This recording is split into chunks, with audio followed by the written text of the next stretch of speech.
법우님들, 오늘 이 자리에 앉아 이 영상을 켜신 순간 저는 여러분과 인연이 닿았다고 생각합니다. 인연이란 우연히 만들어지는 것이 아닙니다. 무수한 생의 씨앗이 때가 되어 꽃을 피우는 것처럼 오늘 이 만남도 그런 인연의 결실입니다. 오늘 제가 법우님들께 드리고 싶은 이야기는 바로 복에 관한 이야기입니다. 복이라는 말 참 많이 들으시죠? 설날이면 복 많이 받으세요 하고 인사를 나누고 사찰에 가면 복을 빌어야지 하시며 합장을 하십니다. 그런데 법우님들 진심으로 여쭤보겠습니다. 복이 도대체 무엇인지, 복은 어디서 오는 것인지, 그리고 어떻게 하면 복을 제대로 받을 수 있는지 깊이 생각해 보신 적이 있으십니까? 많은 분들이 복을 막연하게 생각하십니다. 나는 왜 이렇게 복이 없을까? 왜 옆집 사람은 저렇게 잘 되는데 나는 안 될까? 내가 절에도 가고 시주도 하는데 왜 기도가 응답이 안 될까? 이런 생각 해보신 적 없으십니까? 오늘 이 자리에서 저는 부처님의 가르침과 선사들의 지혜, 그리고 우리 조상들이 오랫동안 믿어온 전통적 가르침을 바탕으로 하늘과 조상님이 내려주시는 세 가지 복의 진실을 낱낱이 밝혀드리겠습니다. 그리고 대운을 여는 수행법도 함께 알려드리겠습니다. 지금부터 드리는 말씀을 마음 깊이 새겨 들으시면 오늘이 법우님들 인생의 전환점이 될 수도 있습니다. 왜냐하면 복이란 하늘에서 뚝 떨어지는 것이 아니라 그 원리를 알고 씨앗을 심는 사람에게만 찾아오기 때문입니다. 자, 그럼 시작해 보겠습니다. 첫 번째로 복의 뿌리는 덕이며 덕이 쌓인 집안에 하늘의 복이 내립니다. 법우님들, 우리나라 사람들에게는 오래전부터 내려오는 믿음이 있습니다. 적선지가 필유여경이요 적불선지가 필유여항이라. 이 말씀을 들어보신 적 있으십니까? 중국 고전주역에 나오는 말로 선을 쌓는 집안에는 반드시 경사가 남고 불선을 쌓는 집안에는 반드시 재앙이 남는다는 뜻입니다. 이것은 단순한 옛말이 아닙니다. 부처님의 가르침과 정확히 일치하는 우주의 법칙입니다. 부처님께서는 법구경에서 이렇게 말씀하셨습니다. 모든 것은 마음에서 시작된다. 마음이 주인이요, 마음이 만들어낸다. 만약 선한 마음으로 말하고 행동하면 행복이 그 사람을 그림자처럼 따라다닌다. 법구경. 이 말씀을 잘 들여다보십시오. 복이 하늘에서 내려오되 그 복이 내려앉는 땅은 바로 우리의 마음이요, 우리의 행실입니다. 덕이 없는 곳에 복이 내려앉지 못합니다. 마치 메마른 땅에는 씨앗이 뿌리를 내리지 못하는 것과 같습니다. 그렇다면 덕이란 무엇입니까? 덕이란 거창한 것이 아닙니다. 부처님 당시 한 가지 이야기가 전해옵니다. 어느 날 부처님께서 기원정사에 계실 때 한 가난한 여인이 찾아왔습니다. 그 여인은 아무것도 가진 것이 없었습니다. 부자들이 등을 켜고 공양을 올리는 것을 보고 자신도 공양을 올리고 싶었지만 가진 것이 없었습니다. 그 여인은 구걸하여 모은 한 잎의 돈으로 작은 등 하나를 샀습니다. 그리고 온 마음을 다해 부처님께 올렸습니다. 밤이 깊어 모든 등이 꺼지고 바람이 불어 다른 등들도 하나씩 꺼져갔습니다. 그런데 그 가난한 여인이 올린 등 하나만은 끝까지 꺼지지 않았습니다. 목련존자가 신통력으로도 그 등을 끄지 못하자 부처님께서 말씀하셨습니다. 그것은 끌 수 없다. 저 여인의 마음이 온 우주를 가득 채웠으니 그 공덕은 한량없다. 법우님들, 이 이야기가 무엇을 말해주고 있습니까? 복은 액수나 크기에 있지 않습니다. 마음의 진실함에 있습니다. 그 여인은 가진 것이 없었지만 가장 크고 순수한 마음을 가졌습니다. 그리고 그 마음이 하늘을 움직였습니다. 조상님이 내려주시는 복도 마찬가지입니다. 우리 조상들이 살면서 쌓아놓은 덕의 씨앗이 자손들에게 복으로 내려오는 것입니다. 이것을 불교에서는 업이라고 합니다. 선업은 선한 결과를 낳고 악업은 고통의 결과를 낳습니다. 그렇다면 지금 우리가 해야 할 일은 무엇입니까? 지금 이 순간부터 덕을 쌓는 것입니다. 그것이 내 자손에게 복을 물려주는 가장 위대한 유산입니다. 그러면 구체적으로 어떻게 덕을 쌓아야 합니까? 첫째로 말조심입니다. 하루에 우리가 내뱉는 말이 얼마나 됩니까? 그 중에서 남을 상하게 하는 말, 험담하는 말, 거짓말, 이것들이 악업을 쌓습니다. 오늘부터 하루에 한 번이라도 따뜻하고 힘이 되는 말 한마디를 건네는 연습을 하십시오. 둘째로 몸으로 짓는 선행입니다. 거창한 보시가 아니어도 됩니다. 지하철에서 자리를 양보하는 것, 이웃 노인에게 장을 봐드리는 것, 길에서 쓰레기를 줍는 것, 이런 작은 행위들이 덕의 씨앗입니다. 셋째로 마음보시입니다. 남이 잘 되는 것을 진심으로 기뻐하는 마음, 이것이 가장 어렵고 가장 고귀한 보시입니다.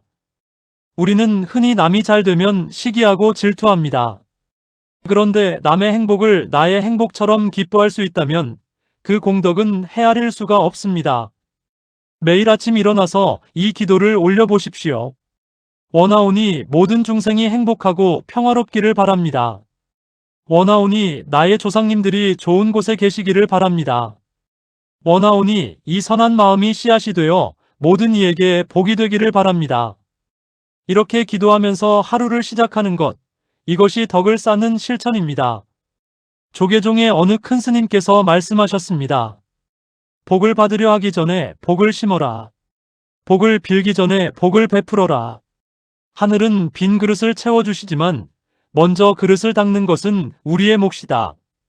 법우님들의 삶에서 지금 당장 덕을 쌓을 기회를 찾으십시오. 그 기회는 멀리 있지 않습니다. 지금 이 순간 옆에 있는 가족에게 따뜻한 말 한마디 건네는 것부터 시작할 수 있습니다. 덕의 씨앗을 심으면 하늘은 반드시 그 열매로 응답합니다. 이것이 첫 번째, 복의 뿌리에 관한 가르침입니다. 두 번째로 조상님의 가피를 받으려면 감사와 추모의 마음이 열쇠입니다. 법우님들, 우리가 이 자리에 존재할 수 있는 것은 부모님 덕이고 부모님이 계신 것은 그 위 조부모님 덕이며 거슬러 올라가면 수천 년 전 조상님들의 존재 덕분입니다. 우리는 혼자 이 세상에 온 것이 아닙니다. 무수한 생명의 흐름 위에 서 있는 존재입니다. 불교에서는 이것을 연기라고 합니다. 화엄경에는 이런 말씀이 있습니다. 하나 속에 모든 것이 있고 모든 것 속에 하나가 있다. 하나의 티끌 속에 시방세계가 담겨 있고 모든 티끌마다 그와 같다. 화엄경 법계품. 이 말씀의 뜻은 깊습니다. 나라는 존재 속에 내 조상 모두가 담겨 있습니다. 내 혈관을 흐르는 피 속에 조상님들의 삶이 흐릅니다. 내 얼굴에는 조상님들의 얼굴이 담겨 있습니다. 내 손재주, 내 지혜, 내 성품의 많은 부분이 조상님들로부터 이어져 내려온 것입니다. 그렇다면 조상님들은 돌아가신 뒤에 어디 계십니까? 불교의 가르침에 따르면 돌아가신 분들은 업에 따라 다음 생으로 나아가십니다. 그런데 일부의 조상님들은 아직도 이 세계와 저 세계의 경계에서 자손들을 바라보고 계신다고 합니다. 자손들이 잘 되기를 바라시고 자손들이 어려울 때 도움을 주고 싶어 하신다고 합니다. 이것이 바로 조상님의 가피입니다. 그런데 조상님의 가피를 받으려면 무엇이 필요합니까? 바로 감사하는 마음과 추모하는 마음입니다. 우리나라에는 오래전부터 제사를 지내는 풍습이 있었습니다. 이것은 단순한 미신이 아닙니다. 조상님과 우리를 연결하는 소중한 의식입니다. 제사를 지낼 때 우리는 조상님들을 기억하고 감사하며 그분들과 마음으로 교류합니다. 그 마음의 연결이 통로가 되어 조상님의 가피가 흘러내려오는 것입니다. 부처님 당시에도 이와 관련된 가르침이 있었습니다. 아귀사 경전에 보면 부처님께서 제자들에게 말씀하셨습니다. 돌아가신 분들을 위해 공덕을 회양하면 그분들이 기뻐하며 축복을 내려준다. 이 공덕의 나눔은 우리와 그분들 모두에게 이롭다. 아귀사경. 법우님들, 이것이 우란분절백 중의 뿌리입니다. 목련존자가 아귀도에 떨어진 어머니를 구하기 위해 부처님의 가르침에 따라 스님들께 공양을 올리고 공덕을 회양하니 어머니가 그 고통에서 벗어났다는 이야기. 이 이야기는 단순한 신화가 아닙니다. 공덕의 회양이 실제로 작동한다는 부처님의 가르침입니다. 그렇다면 우리는 어떻게 조상님의 가피를 열 수 있습니까? 구체적인 수행법을 알려드리겠습니다. 매달 음력 초하루나 보름 또는 조상님들의 기일에 간단한 공양상을 차리십시오. 밥 한 그릇, 물 한 잔, 과일 한 가지면 충분합니다. 그리고 향을 피우고 이렇게 말씀드리십시오. 그리운 조상님들이시여, 오늘 이 공양을 올립니다. 살아계실 때 고생하시고 저희를 위해 애쓰셨던 것에 진심으로 감사드립니다. 조상님들이 이룩하신 것 위에 제가 서 있습니다. 원하오니 조상님들께서 좋은 곳에 계시기를 바랍니다. 그리고 이 공양의 공덕이 조상님들께 다 기쁨이 되기를 바랍니다. 이렇게 마음을 다해 말씀드리고 반야심경이나 아미타경을 한 편 독송하십시오. 그리고 독송이 끝나면 이 공덕을 조상님들께 회양하십시오. 이 공덕을 우리 조상님들께 회양하오니 조상님들이 받으시고 기뻐하시기를 바랍니다. 이 간단한 의식이 조상님과 우리를 연결하는 다리가 됩니다. 또 하나의 방법은 부모님이나 연세 드신 분들께 효도하는 것입니다. 돌아가신 조상님들께 직접 효도할 수는 없습니다. 하지만 지금 살아계신 부모님과 어르신들께 잘 대해드리는 것이 바로 조상님들께 효도하는 길입니다. 어느 선사께서 말씀하셨습니다. 현재의 어버이는 살아계신 부처님이시다. 살아계신 부처님께 공양하는 것이 돌아가신 조상님께 향 피우는 것보다 공덕이 크니라. 살아계신 부모님을 자주 찾아뵙고 전화드리고 따뜻하게 대해 드리십시오. 그것이 조상님의 가피를 여는 가장 직접적인 방법입니다. 그리고 중요한 것이 하나 더 있습니다. 조상님의 가피를 막는 것이 무엇인지 아십니까? 바로 형제 간의 불화, 가족 간의 갈등입니다. 어떤 집안의 재산 다툼으로 형제가 원수가 되면 그 집안에는 복이 들어오지 않습니다. 조상님들이 가장 슬퍼하시는 것이 자손들이 서로 싸우는 것입니다. 가족 간에 해묵은 원망이나 갈등이 있다면 용서하십시오. 먼저 손을 내미십시오. 그것이 조상님들의 마음을 기쁘게 하고 막혔던 복의 통로를 여는 열쇠입니다. 금강경에 이런 구절이 있습니다. 과거 마음도 붙들 수 없고 현재 마음도 붙들 수 없으며 미래 마음도 붙들 수 없다. 금강경. 이 말씀은 과거의 원망을 붙들고 있지 말라는 가르침이기도 합니다. 과거의 상처를 내려놓고 용서하고 현재에서 다시 시작하십시오. 그러면 조상님들이 기뻐하시고 하늘의 복이 다시 흐르기 시작합니다. 법우님들, 오늘 집에 돌아가시거든 오랫동안 연락을 끊었던 가족에게 전화 한 통 해보십시오. 그 한 통의 전화가 막혀있던 복의 문을 열 수 있습니다. 이것이 두 번째, 조상님의 가피를 받는 가르침입니다. 세 번째로, 재물복과 금전운은 베풀매 씨앗에서 자라납니다. 법우님들, 재물에 관한 이야기를 솔직하게 해보겠습니다. 불교에서 돈을 밝히면 안 된다고, 물질을 추구하는 것이 욕심이라고, 그런 생각을 가지신 분들이 계십니다. 그런데 부처님께서는 정당하게 재물을 구하는 것을 금하지 않으셨습니다. 부처님께서는 오히려 제가 신자들에게 이렇게 말씀하셨습니다. 부지런히 일하고 정직하게 벌어 생계를 유지하는 것은 훌륭한 일이다. 재물을 올바르게 벌어 올바르게 쓰는 사람은 행복을 누릴 자격이 있다. 증이라 함경. 부처님께서는 재물 자체를 나쁘다고 하지 않으셨습니다. 재물에 대한 집착과 재물을 나쁜 방법으로 구하는 것을 경계하셨습니다. 그렇다면 재물복은 어떻게 옵니까? 부처님의 가르침에서 가장 명확한 답이 있습니다. 바로 보시입니다. 보시란 베푸는 것입니다. 그런데 법우님들, 이것이 단순한 도덕 이야기가 아닙니다. 우주의 법칙입니다. 부처님께서 설하신 잡보장경에 이런 이야기가 있습니다. 옛날 부처님 당시에 아나타핀디카라는 부자가 있었습니다. 그는 기원정사를 지어 부처님께 바쳤고 평생 보시를 아끼지 않았습니다. 그러나 말년에 그는 재산을 다 써서 가난해졌습니다. 그때 부처님의 제자 사리푸타가 찾아와 그에게 말했습니다. 당신이 행한 보시의 공덕은 조금도 사라지지 않았습니다. 그것은 지금도 하늘에 가득 쌓여 있습니다. 진정한 재물은 없어지지 않는 것이니 당신은 진정으로 부유합니다. 이 이야기가 말해주는 것은 무엇입니까? 베푼 것은 사라지지 않는다는 것입니다. 눈에 보이지 않는 곳에 쌓여 반드시 돌아온다는 것입니다. 현대 과학도 이를 뒷받침합니다. 미국의 한 연구에서 타인에게 베푸는 사람이 그렇지 않은 사람보다 실제로 더 많은 부를 축적한다는 결과가 나왔습니다. 베푸는 사람은 더 좋은 인간관계를 가지고 더 좋은 기회를 얻으며 사업이 더 잘 된다는 것입니다. 부처님의 가르침이 수천 년 후에 과학으로 증명된 것입니다.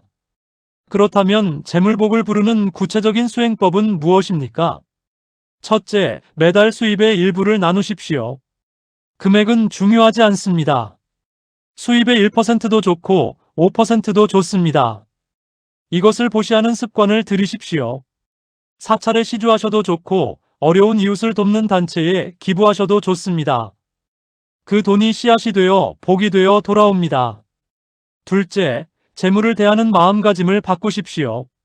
많은 분들이 돈을 보면서 없다, 부족하다, 모자란다고 생각하십니다. 이 생각 자체가 결핍의 에너지를 불러와 재물이 더 멀어지게 합니다. 대신 나는 필요한 것이 있다. 나는 올바르게 일하여 올바르게 얻을 것이다. 그리고 얻은 것을 올바르게 나눌 것이다라는 마음으로 전환하십시오. 셋째, 재물을 의롭게 쓰십시오. 부처님께서는 재물을 네 가지로 쓰라고 하셨습니다. 하나는 자신과 가족의 생계, 둘은 노후와 미래를 위한 저축, 셋은 어려울 때를 위한 비상금, 넷은 보시와 나눔. 이 네 가지 균형이 재물을 건강하게 유지하는 방법입니다. 넷째, 감사 기도를 드리십시오. 매일 아침 오늘 하루도 먹고 살 수 있음에 감사하고 지붕이 있고 옷이 있음에 감사하십시오.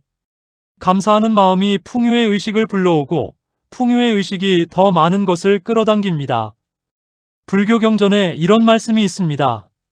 지족이 가장 큰 부이다. 법구경. 충분함을 아는 것이 가장 큰 부라는 뜻입니다. 이 말씀이 역설적으로 들리실 수 있습니다. 충분하다고 생각하면 더 얻으려고 노력하지 않을 것 같지 않습니까? 그런데 실제로는 반대입니다. 충분함을 아는 사람은 마음이 안정되어 있어 더 현명한 결정을 내리고 더 올바른 방향으로 나아갑니다. 반면 항상 부족하다고 느끼는 사람은 불안과 욕심에 쫓겨 잘못된 결정을 내리기 쉽습니다. 조주선사께서 제자에게 말씀하셨습니다. 한 제자가 물었습니다.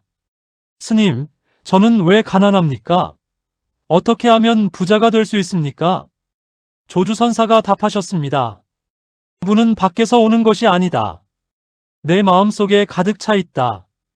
단지 내려놓지 못하는 집착이 그 불을 가리고 있을 뿐이다. 조주선사어록. 집착을 내려놓으십시오. 재물에 대한 과도한 집착이 오히려 재물을 멀어지게 합니다. 올바르게 일하고 올바르게 나누며 감사하는 마음으로 살아가면 필요한 것은 반드시 채워집니다.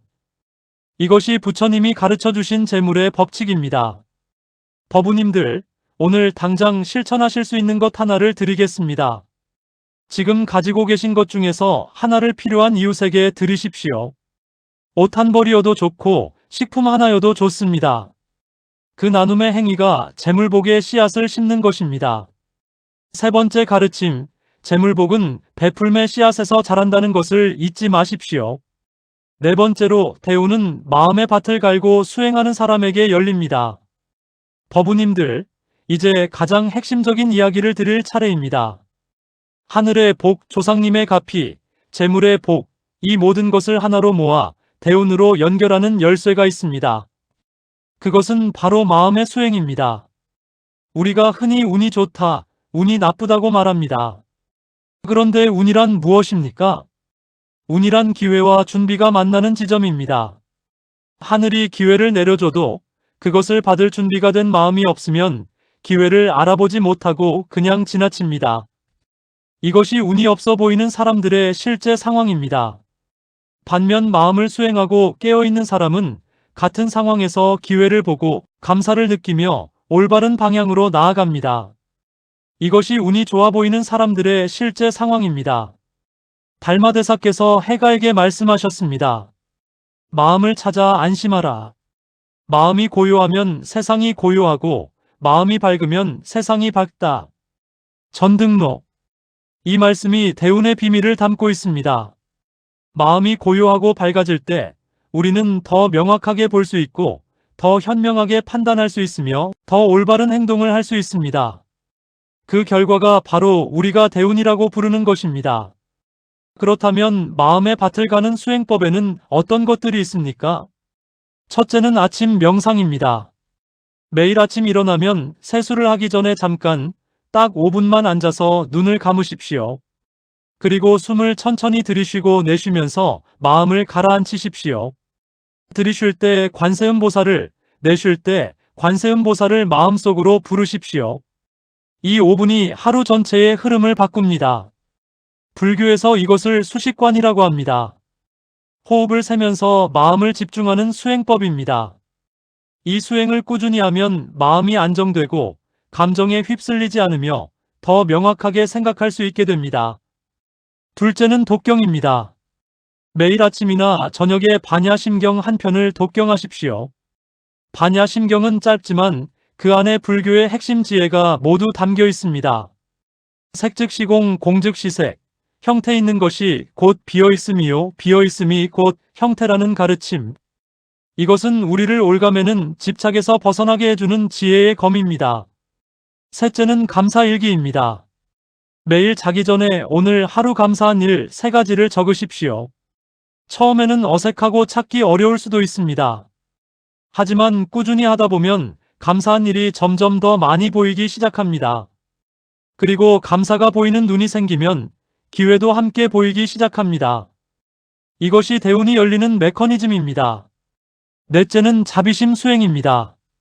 불교의 자비관 수행은 이렇게 합니다. 눈을 감고 먼저 나 자신을 향해 이 말을 마음속으로 되뇌십시오. 나는 행복하기를 바란다. 나는 건강하기를 바란다. 나는 평화롭기를 바란다. 나는 행복의 원인을 가지기를 바란다. 그 다음 사랑하는 가족들을 마음속에 떠올리며 같은 말을 보내십시오. 그 다음 이웃과 아는 분들에게, 그 다음 모르는 이들에게, 마지막으로 나와 갈등이 있는 사람들에게까지 이 자비의 마음을 보내십시오. 이 수행이 왜 대운과 연결됩니까? 자비심이 넓어지면 우리의 마음이 넓어지고 마음이 넓어지면 더 많은 것을 담을 수 있습니다. 좁은 그릇에는 많은 것이 담기지 않습니다. 마음이라는 그릇을 넓히는 것이 대운을 담는 준비입니다. 부처님께서 법화경에서 말씀하셨습니다. 모든 중생이 한 생각 한 생각마다 부처의 마음을 가지고 있다. 그 마음을 깨달으면 세상 모든 것이 보배가 된다. 법화경.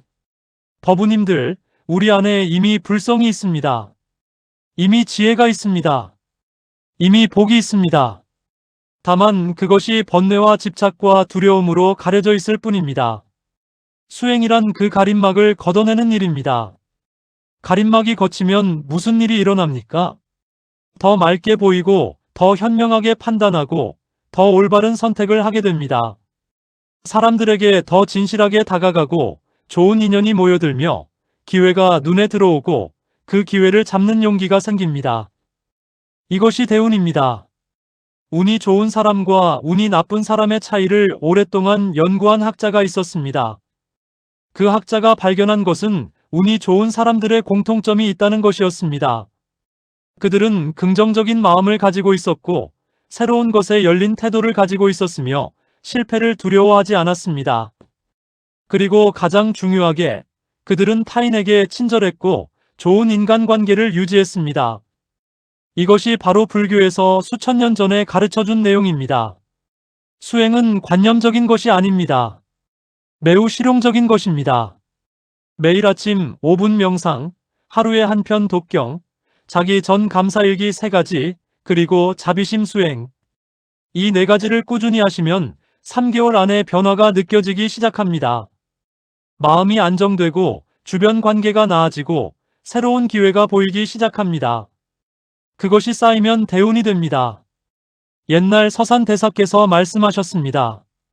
하루를 살아도 도를 닦으면 그 하루가 헛되지 않다. 100년을 살아도 도를 모르면 그 100년이 꿈만 같다. 서산대사 선각위감. 법우님들, 남은 시간이 얼마이든 지금부터 시작하십시오. 오늘이 가장 빠른 날입니다. 내일은 오늘보다 늦습니다. 지금 이 순간부터 마음의 밭을 가는 수행을 시작하시면 하늘도 움직이고 조상님도 기뻐하시며 대운이 열립니다. 자, 이제 오늘 나눈 가르침을 마무리하겠습니다. 오늘 법우님들과 나눈 이야기는 3가지 복과 대운을 여는 방법이었습니다. 첫 번째로 복의 뿌리는 덕입니다. 말과 행동과 마음으로 덕을 쌓으면 하늘이 반드시 응답합니다. 오늘부터 하루의 선한 일 하나를 실천하십시오. 두 번째로 조상님의 가피는 감사와 추모의 마음으로 열립니다. 조상님들을 기억하고 공덕을 회양하며 살아계신 부모님께 효도하고 가족 간의 화합을 이루십시오. 세 번째로 재물복은 베풀매 씨앗에서 자랍니다. 가진 것을 나누고 감사하는 마음으로 살며 집착 없이 올바르게 재물을 구하고 쓰십시오. 네 번째로 대운은 마음을 수행하는 사람에게 열립니다. 아침 명상, 독경, 감사일기, 자비심 수행. 이 4가지를 꾸준히 실천하십시오. 이 가르침들은 새로 만들어진 것이 아닙니다. 수천 년 전 부처님께서 이미 가르쳐 주신 것이고 우리 조상들이 삶으로 증명해온 것입니다. 다만 우리가 바쁜 일상 속에서 잊고 살았을 뿐입니다. 오늘 이 영상을 보신 법우님들께서는 잊지 마십시오. 여러분은 이미 복을 받을 자격이 있는 분들입니다. 다만 그 복이 내려앉을 땅을 준비해야 합니다. 덕을 쌓고 감사하며 나누고 수행하는 것. 그것이 그 준비입니다. 이 영상이 도움이 되셨다면 좋아요와 구독 부탁드립니다. 그리고 댓글에 오늘부터 시작합니다라고 적어주시면 그 댓글이 여러분의 서원이 되고 그 서원이 하늘에 닿습니다. 또한 이 가르침이 필요한 분이 주변에 계시다면 영상을 나눠주십시오. 함께 나누는 것이 또 하나의 보시입니다. 부처님의 자비광명이 법우님들 가정에 가득하기를 빕니다. 조상님들의 가피가 법우님들께 항상 함께하기를 빕니다.